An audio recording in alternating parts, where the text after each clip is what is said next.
भला हुआ मेरी माला टूट गई, मैं राम भजन से छूटी।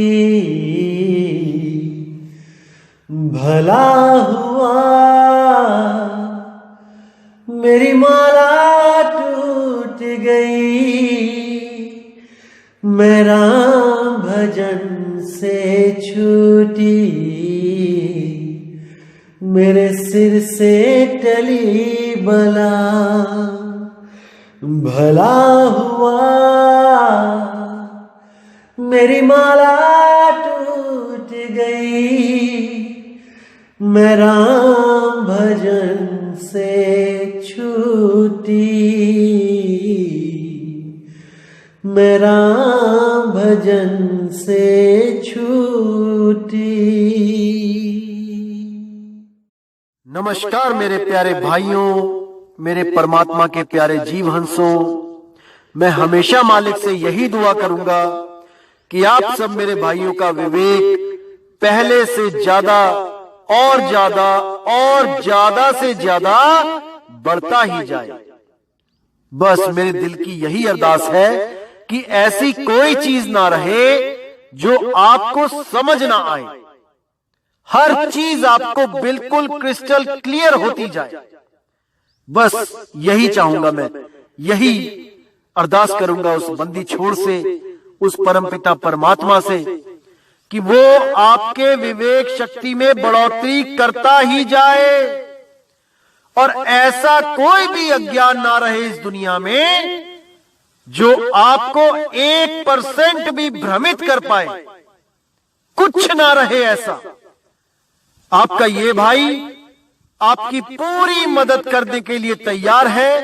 बस आप निष्पक्ष भाव से इस सत्संग को सुनते रहिए और उस पर विचार करते रहिए। विवेक लगाइए कि जो मैंने बात कही है वो सत्य है या असत्य है। जवाब मेरे भाई आपके अंदर से ही आएगा। उस परमात्मा का जवाब आपके अंदर से आएगा। बस उसको पहचानने की कोशिश करो। साहिब बंदगी। और दोस्तों, आपको बताना चाहूंगा कि काफी दिनों से कुछ लिंक व्हाट्सएप पे शेयर किए जा रहे हैं जिसमें कुछ गुरुओं की फोटो लगाई गई है और कुछ भड़काऊ से शब्दों से टाइटल दिया गया है। दोस्तों, ऐसे किसी भी चैनल से हमारा कोई लेना देना नहीं है। आप उनको बिल्कुल ना देखें, बिल्कुल भी ना देखें, क्योंकि वो सत्संग हमारे ही अपलोड कर रहा है और गलत फोटो लगा लगा के दुनिया को भ्रमित कर रहा है। बिल्कुल भी उनका चैनल ना तो सब्सक्राइब करें और जिन्होंने किया है वो अनसब्सक्राइब कर दें। बिना मेरी परमिशन के जो सत्संग अपलोड किए जा रहे हैं ये बिल्कुल गलत बात है। आप ये सब बंद करें। और कोई भी मेरा भाई अगर अपने चैनल पे कोई सत्संग मेरा चलाना चाहता है तो पहले परमिशन लो। प्रचार में योगदान करना है तो बिल्कुल सही तरीके से करो। किसी भी गुरु की फोटो नहीं लगानी है। सब गुरु मेरे बड़े अपनी अपनी ठौर। शब्द विवेकी पारखी सो माथे का मोर। हमने हर गुरु की इज्जत करनी है। हमें किसी भी गुरु से हमारा वैर नहीं है भाई। हर गुरु अपनी अपनी सीमा में अपने अपने शिष्यों को ज्ञान दे रहा है। जहां तक उसकी पहुंच है वो अपने अपने शिष्यों को पहुंचा रहा है। क्या दिक्कत है इसमें? इसलिए मेरे भाई ये जो गलत काम है इसको बंद करो और अगर करना ही है तो सही से करो। जैसे मैं किसी की फोटो नहीं लगाता हूं, आप भी मत लगाएं। साहिब। तो भाई आज जो वाणी लेंगे बंदी छोड़ सतगुरु कबीर साहब की वाणी है और इस वाणी को समझने के बाद आपके हर सवाल का जवाब मिल जाएगा।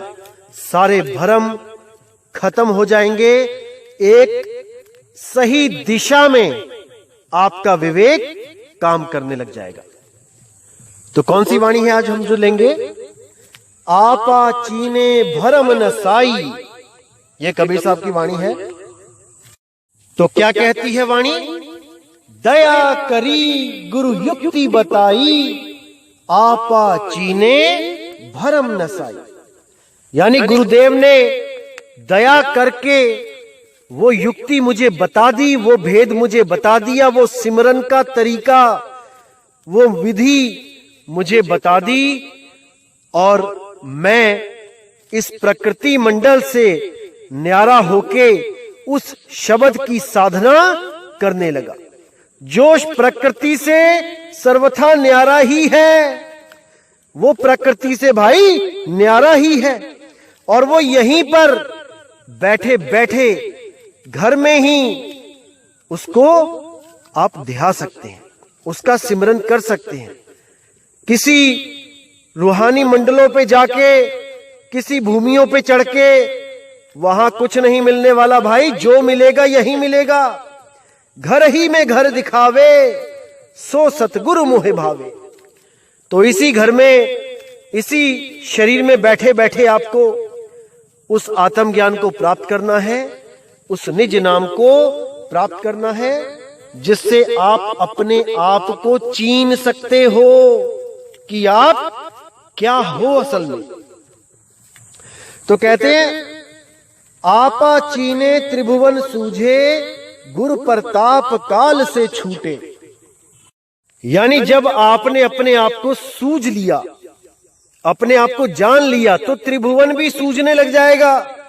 तीन लोग भी आपको पता लग जाएगा कि क्या होते हैं, और तीन लोग को छोड़ते हुए आपने करना क्या है। एक एक चीज आपको क्लियर हो जाएगी। ये सुरती इन तीन लोग से हटा के सीधे उस शब्द में लगा देनी है। बस उसी को मुक्ति कहते हैं भाई। और कोई जंतर मंतर तंत्र, नित्य नेम व्रत, इन पाखंडों से मुक्ति नहीं मिलती। मुक्ति केवल अपने आप को चीन के मिलती है। जब ये आत्मज्ञान परमात्मा के द्वारा बताया जाता है, तब ये जीव अपने निज स्वरूप, अपने आत्म स्वरूप को प्राप्त करता है। अब कहते हैं बाहर न भटको रे मन भाई, पाप पुण्य को बीज नसाई। पाप पुण्य दोनों कसबाती, जन्म जन्म इन जारी छाती। अब साहिब कह रहे कि रे मन, बाहर मत भटक। बाहर जो भी दिख रहा है वो माया है, वो बदलता है, वो नाशवान है। अगर बाहर सुरत लगाएगा तो भ्रमित होके 84 में जाएगा। सुरत कहां लगानी है? केवल और केवल शब्द में सुरत लगानी है। अरे सुरत समाए शब्द में, वाको काल ना खाए। तो क्या करना है कि पाप पुण्य का बीज नाश कर देना है। जितने भी कर्म करने हैं उसमें ये आस नहीं लगानी है कि मैं कोई पुण्य कर रहा हूं, इसका मुझे फल चाहिए। पाप तो वैसे भी नहीं करने हैं। तो इन दोनों से ही मुक्त हो जाना है, इन दोनों से ही आशा मुक्त हो जाना है। काम कसाई क्रोध चंडाला, आशा बैरिन तृष्णा काला। लोभ डोमरो निद्रा डारा, मनसा चोर दिया दुख भारा। कनक कामनी कलहक भांडो, इन ठगनी ने सब जग डांडो। कैसे छूटे मोह के फंदा, कैसे पावे खिजमत बंदा। अब ये लोभ, निद्रा, ये क्रोध, काम, इन सब में ही जीव को ऐसा उलझाया गया है कि कोई भी नहीं बच सकता। जब तक शब्द गुरु की दया नहीं हो गई, एक भी जीव नहीं बच सकता। अब कहते कैसे भंवर कमल को पावे, कैसे जग जंजाल नसावे। कौन सा भंवरा, कौन सा कमल, इस पे विवेक लगाना है मेरे भाई। कैसे भंवर कमल को पावे। भंवर रूपी सुरती इस संसार में फूल फूल पे बैठती हुई भटक रही है। और कौन से कमल को पावे? सुरती कमल को, उस अष्टम चक्र को। कैसे भंवर कमल को पावे, कैसे जग जंजाल नसावे। ये जो जग जंजाल, ये जो शरीर है, ये कैसे इसका नाश हो, ऐसा नाश हो कि दोबारा ना मिले।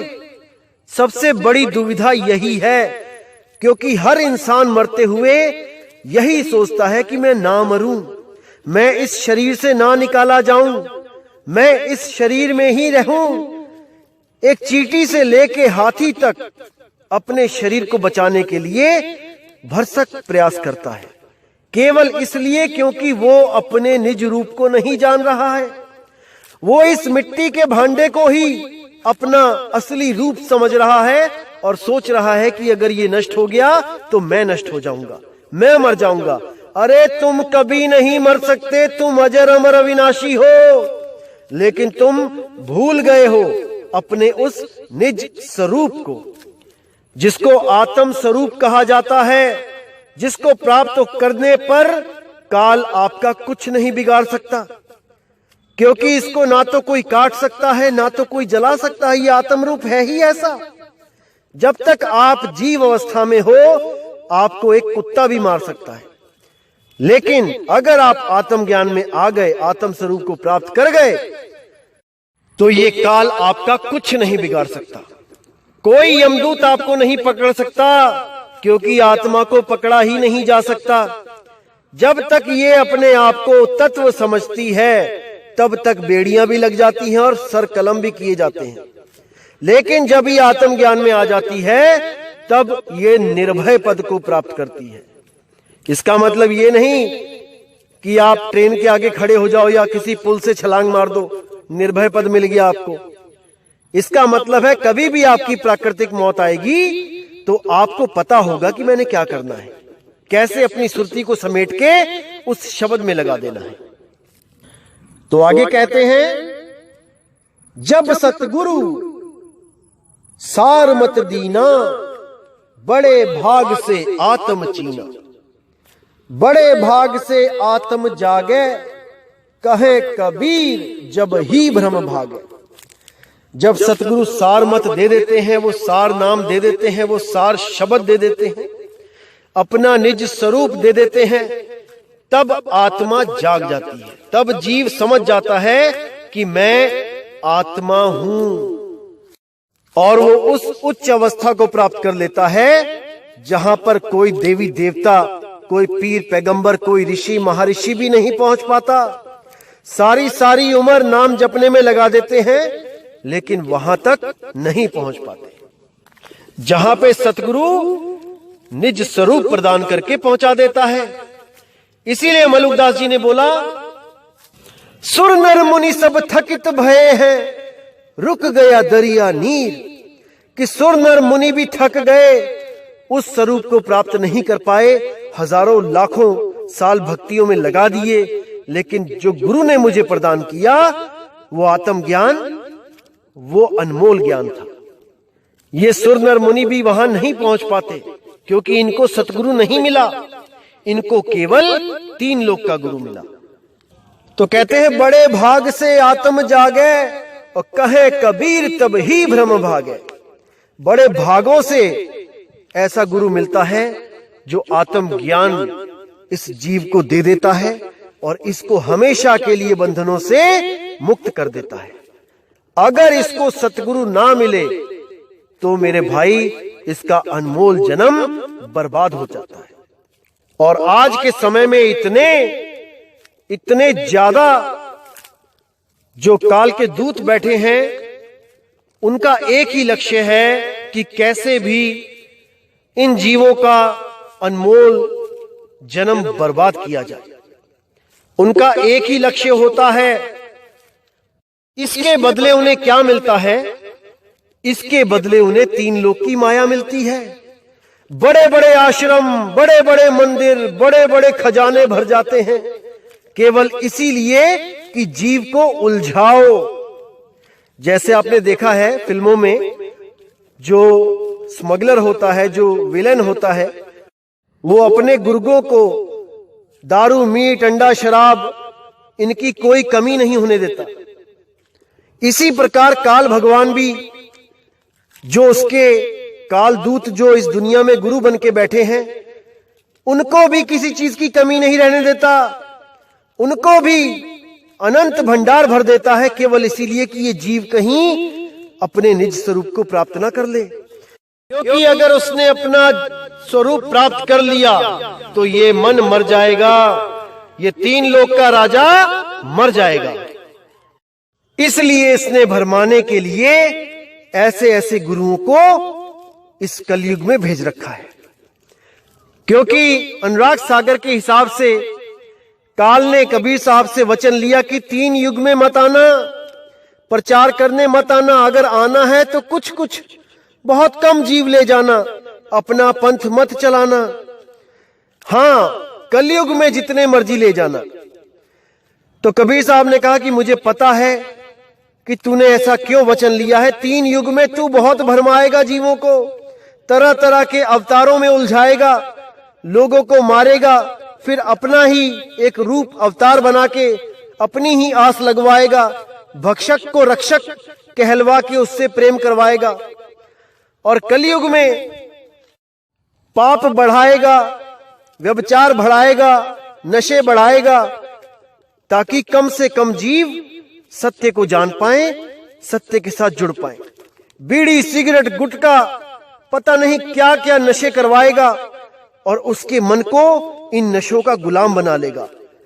जैसे किसी भी तेज से तेज दौड़ने वाले जानवर को हम एक जंजीर से बांध दे तो उसकी सारी तेजी धरी की धरी रह जाती है। इसी तरह जीव को इन नशों में डालकर उसको एक बेड़ी में डाल दिया जाता है।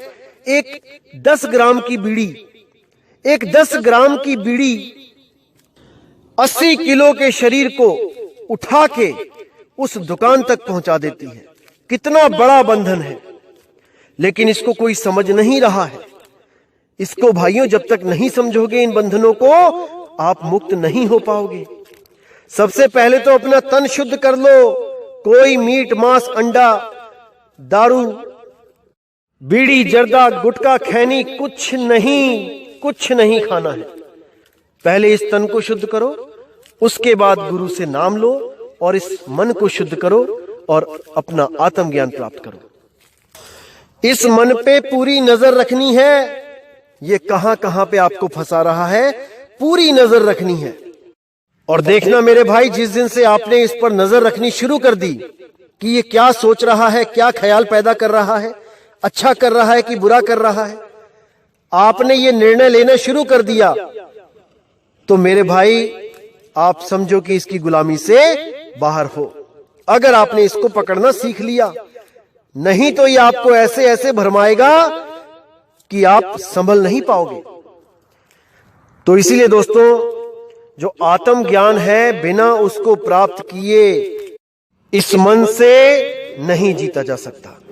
कोई नहीं जीत सकता। इससे वही जीत सकता है जो भेदी गुरु से आत्मज्ञान को प्राप्त कर ले।